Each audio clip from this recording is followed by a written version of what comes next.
আপনারা এখন দেখছেন সনাতন মিডিয়া প্লাস। চ্যানেলটিতে নতুন হলে এখনই সাবস্ক্রাইব। তিথিতে হরিকথা শুনছি, এটা যদি আমরা বুঝতে পারতাম তাহলে আমরা একের মধ্যে সব পেতাম। কি মায়েরা, এখন আদর্শলিপি বই বেরিয়েছে না, ওখানে লেখা আছে একের মধ্যে সব, মানে ওই একের মধ্যে সব আছে। ওটা যদি খোলো তাহলে আজকে আমরা এই হরি কথার মধ্যে অনেক কিছু পাচ্ছি। কেন জানেন? আজকের এই পবিত্র তিথিতেই গৌড়ীয় বৈষ্ণব আচার্য, গৌড়ীয় বৈষ্ণবের যিনি কর্ণাধার, গৌড়ীয় বৈষ্ণব সম্প্রদায়টাকে যিনি ধরে রেখেছিলেন, স্বয়ং নিত্যানন্দ শক্তি বীরচন্দ্র মাতা, স্বয়ং শ্রী জাহ্নবা গোস্বামী নিজের আজকে স্বয়ং আবির্ভাব তিথি। এই প্রসঙ্গে আমি দুটো কথা না বললে এটা অসম্পূর্ণ থেকে যায়। আমাদের এই জাহ্নবা মায়ের আজকে আবির্ভাব তিথি। এই পবিত্র তিথিতেই জাহ্নবা মায়ের জন্ম হয়েছিল। জাহ্নবা মা হচ্ছে নিত্যানন্দ ঘরণী। নিতাই চাঁদের দুটো স্ত্রী, একটা বসুধা, একটা জাহ্নবা। অনেকে এই নিয়ে অনেক প্রশ্ন তুলেন। তিনি সাক্ষাৎ এমন স্বয়ং নিত্যানন্দ শক্তি, স্বয়ং আবেশ অবতার, স্বয়ং মহাবিষ্ণু শক্তিতে বলিয়ান তিনি কেন দুটো স্ত্রী গ্রহণ করেছে? যেন দুটো স্ত্রী গ্রহণ করেননি। এই নিত্যানন্দ প্রভুর যে শ্বশুর তুল্য, তার নাম ছিল সূর্যদাস। সূর্যদাসের দুটো কন্যা, একটা বসুধা, একটা জাহ্নবা। বসুধার সাথে নিত্যানন্দ প্রভুর বিবাহ স্থির হয়েছিল। বসুধার সাথে একদিনই হয়নি। নিত্যানন্দ প্রভু ছিল একটু পাগল টাইপের। উনি বণিক পাড়াতে থাকতেন, স্বর্ণকার যারা ওদের বণিক বলে, ওই পাড়াতে থাকতেন। এইদিকে এই নিয়ে একটু সমালোচনা করে। সূর্যদাস একটি নিজে নিজে সমালোচনা করে, তুমি নিজে ব্রাহ্মণ পরিবারে জন্মগ্রহণ করে বণিকের হাতের অন্ন খাও, এটা কেমন কথা? নিতাই চাঁদ তো জগৎ জীবকে শিখালেন, হারে কৃষ্ণ ভক্ত তিনি যদি মেতর হয় তার হাতে সেবা করা যাবে। নিতাই গৌর হরি। আজকে সেই নিত্যানন্দ ঘরণী যখন সূর্যদাস সূর্যদাস বলে ডেকেছিল, চৈতন্য মহাপ্রভুর একেবারে অন্তরঙ্গ প্রিয়জন নিতাই, সেই নিতাই যখন গিয়েছে জানো গো, সেই নিতাই চাঁদ যখন সূর্যদাসের গৃহে গিয়েছে, তখন সূর্যদাসের গৃহে যখন গমনাগমন করেছে, ওই বসুধা মাকে যখন দেখানো হলো, পাত্র দেখতে এনেছে, যখন পাত্রীকে নিয়ে আসা হলো, তখন বসুধা মা দেখা মাত্র নিতাই চাঁদের রূপ সাথে সাথে মূর্ছাগত হয়ে পড়ল। সবাই বুঝে নিল তিনি মৃত্যুবরণ করেছে, দেহে প্রাণ নাই। তাহলে মৃত জীবকে, নিতাই চাঁদকে সবাই অবমাননা করছে, যা খুশি তাই বলছে। যখন যা খুশি তাই বলছে, তোমাকে দেখেই এই মেয়েটির মৃত্যু হলো, এটা কি অশুভ না? যখন এমন চিন্তা করছে, তখন নিতাই চাঁদ মনে মনে চিন্তা করছে, এ তো মরেনি গো, এ তো মরেনি, এ তো ব্রজের ভাবটাকে অনুসরণ করেছে, এ তো আমার পূর্ব পরিচয় চিনে গেছে। তখন কি করেছিল জানো? তখন তার কর্ণে একটু কৃষ্ণ মন্ত্র দিয়েছিল। নিতাই গৌর হরি বল। যখন কৃষ্ণ মন্ত্র দিয়েছে, তখন মৃত দেহ থেকে প্রাণ সঞ্চালিত হয়েছে। যখন মৃতদেহে প্রাণ সঞ্চালিত হয়েছে, এইবার সূর্যদাস বলছে, যিনি মরাকে বাঁচাতে পারে, মরাকে যিনি বাঁচাতে পারে, তিনি স্বাভাবিক পুরুষ না। এমন দিব্য পুরুষের সাথে আমার মেয়ের বিবাহ দেব। এই জন্য বসুধা মায়ের সাথে নিতাই চাঁদের বিবাহ হয়। বিবাহ যখন হয়েছে, নিতাই চাঁদ তো বড় চালাক, ডেকে বলছে সূর্যদাসের কাছে, এই সূর্যদাস, নিজের শ্বশুরের নাম ধরে ডেকে বলছে। তখন সূর্যদাসও এই নিতাই চাঁদের এমন রূপ দেখেছে, তো বুঝতে পারছে সামান্য কোনো মনুষ্য নয়। তখন চরণ যুগলে করজোরে ডেকে বলছে, বলো গো প্রভু। তখন সূর্যদাসকে বলেছিল, তুমি এত কৃপণ কেন? তুমি এত কৃপণ কেন? মেয়েটাকে আমার সাথে বিয়ে দিলে, বিনিময়ে কিছু দিলে না? বিনিময়ে কিছু দিলে না? জানো না মেয়েকে বিয়ে দিতে গেলে কত কিছু দিতে হয়? এই যে এখন তো মেয়েদের বিয়ে দেওয়ার আগেই মা বাবার চিন্তা, কয় ভরি যে লাগবে। মা বাবার ঘুম নেই চিন্তায়, কত কিছু লাগবে না। আচ্ছা দেখুন, যখন এই কথা বলেছে নিতাই চাঁদ, এই তুমি যে আমার সাথে বসুধার বিবাহ দিলে, আমাকে তো কিছু দিলে না সূর্যদাস। সূর্যদাস সেদিন কি করেছে জানো? বলেছিল, প্রভু তোমাকে যে দেব, ওই দেবার মতো আমার কাছে কোনো সম্পদ নাই। সেদিন স্বয়ং সূর্যদাস অর্থাৎ জাহ্নবা মায়ের পিতা বা বসুধা মায়ের পিতা, সেদিন জাহ্নবা মাকে হাতটি ধরে বলেছিল, নিতাই চাঁদ, তুমি যদি আমার এই ভিক্ষাটুকু নিতে চাও, আমি বড় ধন্য। আমি বসুধাকে তোমার সাথে দিয়েছি, বসুধাকে তোমার সাথে দিয়েছি। বসুধা মারা গিয়েছিল, তুমি জীবিত করেছো, তোমাকে দিয়ে দিলাম, বিনিময়ে কিছু দিতে পারলাম না, এই জাহ্নবাকে নিয়ে যাও, বিনিময়ে তোমায় দিয়ে দিলাম। জানেন, এই যে নিতাই চাঁদের দুটো স্ত্রী, জাহ্নবা এবং বসুধা মাকে নিয়ে একজন উপহার আর একজনকে নিজের স্ত্রী রূপে গ্রহণ করে নিতাই চাঁদ যাচ্ছে নৌকায় করে কালনার দিকে। যারা এখনো পর্যন্ত শ্রীপাঠ কালনাতে গিয়েছেন, এমনিতলাতে সেই মহাপ্রভু নিতাই চাঁদের সেই চরণ যুগল রয়েছে। এখনো পর্যন্ত গৌরী দাসের পাটে মহাপ্রভু নিতাই চাঁদের ঝলক দর্শন রয়েছে। এখনো বহু তীর্থ স্থান এই কালনাতে। ওই দিন যখন পথটি ধরে নিতাই চাঁদ দুটো স্ত্রী নিয়ে আসছে, কেউ কেউ দেখেছিল জানো, পারে যারা দাঁড়িয়েছিল দেখছে স্বয়ং শঙ্কর্ষণ বলরাম সর্পনাগের পরে শুয়ে আছে নিতাই চাঁদের রূপ, আর এইদিকে বসুধা জাহ্নবা, একজন লক্ষ্মী একজন মহালক্ষ্মী, দুইজন নিতাই চাঁদের দুটো চরণ সেবা করছে। বলো না গো রাধে রাধে। এই হচ্ছে আমাদের নিতাই চাঁদ, এই হচ্ছে আমাদের মা জাহ্নবা। আজকে সেই মা জাহ্নবার প্রকট তিথি। আজকে যখন এই নিয়ে আসছে জানো, নিতাই চাঁদের কোনো কোনো গ্রন্থে এখনো দেখা যায়, নিত্যানন্দ মহিমায়, নিত্যানন্দ চন্দ্রিকায় এই নিতাই চাঁদ সরভুজ দেখিয়েছিল। আমরা সবাই তো মহাপ্রভুর সরভুজ দেখেছি, তাই না? এই যে আপনাদের রাজর শাহপাড়াতেও মহাপ্রভুর একটা সরভুজ মূর্তি আছে। মহাপ্রভুর 6টা বাহু, সরভুজে রূপান্বিত মহাপ্রভু। এই নিতাই চাঁদ সরভুজ দেখিয়েছিল, কিন্তু এই সরভুজটা মহাপ্রভুর সরভুজ নয়। এই সরভুজটা কি ছিল জানেন? মহাপ্রভুর সরভুজ হচ্ছে তার উপরের যে দুটো বাহু, এটা হচ্ছে ভগবান রামচন্দ্রের হাতের একটা তীর, একটা ধনুক, উপরের দুই বাহুতে। মধ্যভাগের যেই বাহু, আমি মহাপ্রভুর বর্ণনা দিচ্ছি শুনুন। মধ্যভাগের যে বাহুটা, ওটা হচ্ছে ভগবান কৃষ্ণচন্দ্রের দাপর যুগে বংশী মুরলী। আর এই কলিযুগে যে লীলাটা, চৈতন্য মহাপ্রভু যেহেতু পূর্ণ সন্ন্যাসী, এই জন্য তিনি দণ্ড কৌমণ্ডলধারী, এই জন্য এক হাতে দণ্ড এক হাতে কৌমণ্ডল। এই হচ্ছে আমাদের মহাপ্রভুর সরভুজ। জানো আমাদের নিতাই চাঁদের সরভুজটা কেমন? নিতাই চাঁদের উপরের দুটো বাহুতে একটা লক্ষণের হাতের ধনুক আর লক্ষণের হাতের তীর, এটা ছিল নিতাই চাঁদের হাতে। মধ্যভাগে যেটা ছিল কৃষ্ণের হাতের বাঁশিটা তো মহাপ্রভু নিয়ে গিয়েছে। এইদিকে আমাদের নিতাই চাঁদের মধ্যভাগের যে দুটো হস্ত, এটা ছিল হল, যেটা দিয়ে চাষ করা হয়। বলরামের হাতে যেটা ছিল, নিতাই চাঁদ সেটা নিয়েছিলেন। আর একটা জায়গায় মিল আছে, যদিও মহাপ্রভু সন্ন্যাসী, কিন্তু নিতাই চাঁদ গৃহে থেকেই আদর্শ পূর্ণ কুম্ভ। নিতাই চাঁদ সংসার করেও তিনি পূর্ণ সন্ন্যাসী ছিলেন, এই জন্য নিতাই চাঁদেরও দণ্ডকমণ্ডল আছে। আমাদের নিতাই চাঁদ শিক্ষা দিয়েছে বিশ্ব মানবকে, ওহে বিশ্ব মানব, সংসারে থাকো, ওখানে থেকেও ভজন করো, নিতাই বলে ডাকো।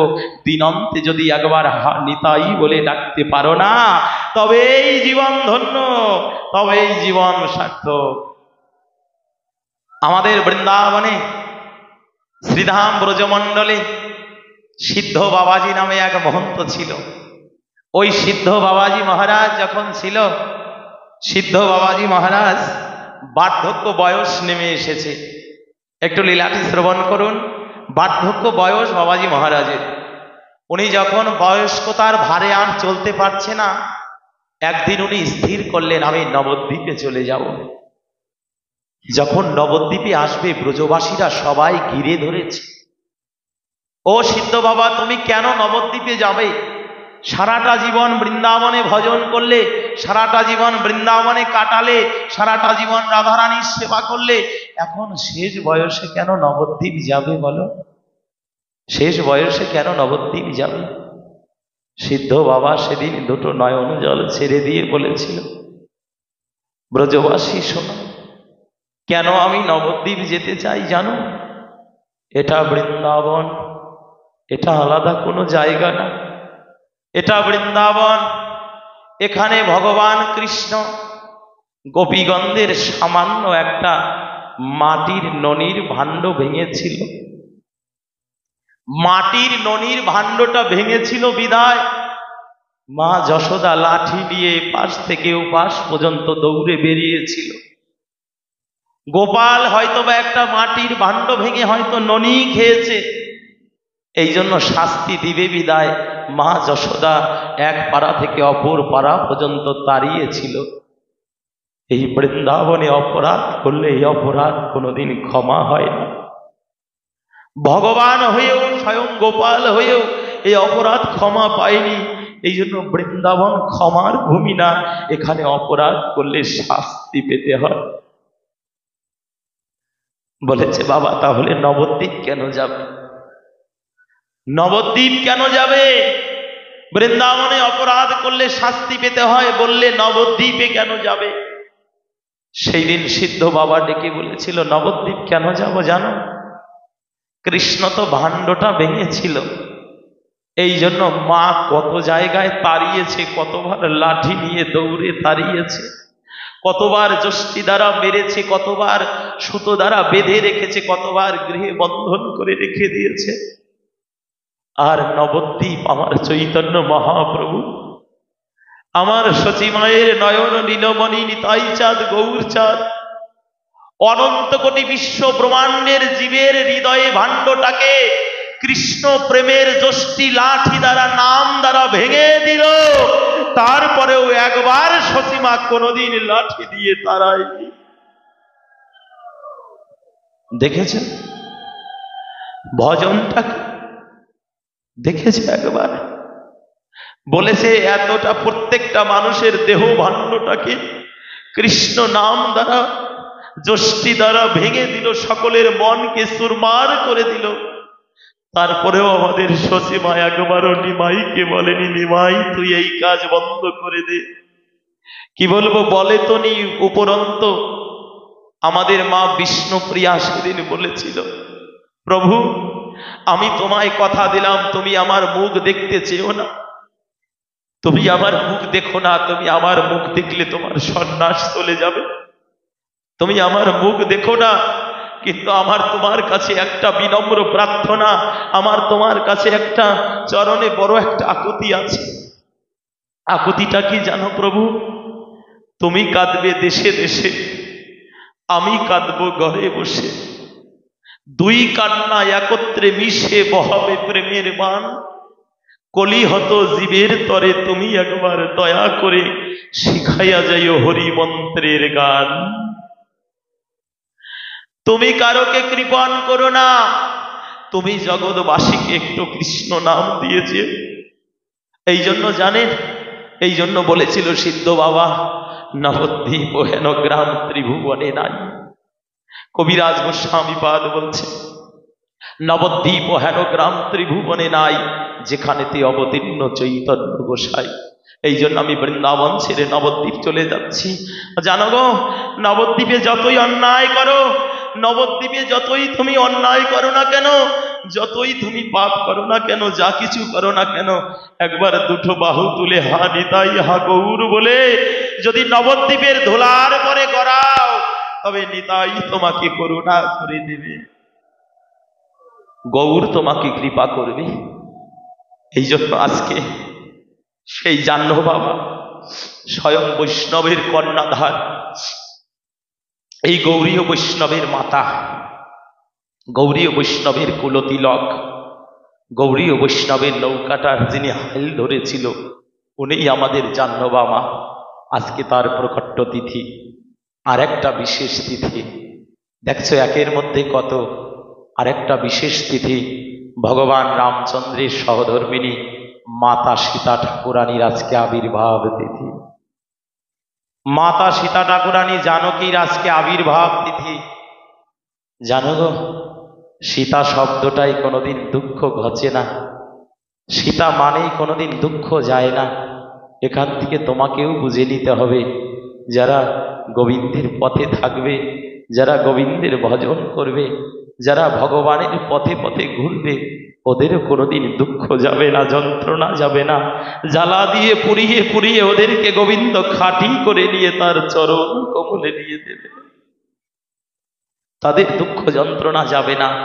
আজকে তিনিও আজকে এই পবিত্র লীলাতে, পবিত্র তিথিতে তার প্রকট তিথি। আর একটা তিথির কথা অনেকে জানি না, আজকে আমাদের বৈষ্ণব আচার্য মধু পণ্ডিত নামে যিনি বৈষ্ণব ভজনের কর্ণাধার ছিলেন, তার আজকে মহা তিরোধান তিথি।